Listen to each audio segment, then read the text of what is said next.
nobody's out with Mexico. We had a great talk with Mexico, and we had President Sheinbaum is a woman. I like her very much. We've had good relationships, but we have to stop fentanyl from coming in, whether I like somebody or not, and we have to stop the illegal aliens from coming in. I think we've lost 200,000 people on average a year for many years, much higher than the 100,000.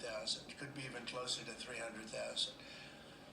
And they've agreed to put in 10,000 soldiers permanently, like forever, 10,000 soldiers at their side of the border and stop fentanyl and illegal aliens from coming into our country. They have a big incentive to do. Other than that, we've agreed to talk and consider various other things. We haven't agreed on tariffs yet, and maybe we will, maybe we won't. But we have a very good relationship. I also spoke with Prime Minister Trudeau of Canada, and we had a good talk in the morning, but I did ask him a couple of questions, like, banks aren't allowed to do business in Canada. Canada is very tough. Canada is very, we're not treated well by Canada, and we have to be treated well. Banks are not, as an example, allowed. Did you know that? That American banks are not allowed to do business in Canada. Can you believe that? And that's one of many things that we talked about, and I think we'll win most of the subjects.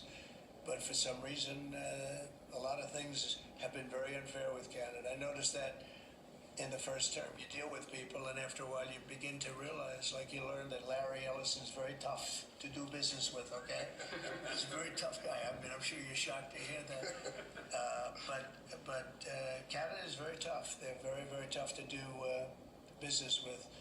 And we can't let them take advantage of the U.S. They don't take our agricultural product for the most part.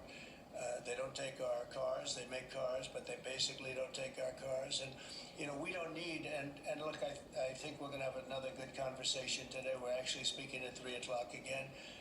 But we don't need them to make our cars. We don't need them to give us lumber. We don't need them for agricultural products because we have all the agriculture we need. They don't take our agricultural product for the most part, our milk and dairy, etc. A little bit they do, but not much. We take theirs. And as far as cars are concerned, they took in a big percentage, almost 19% of the market.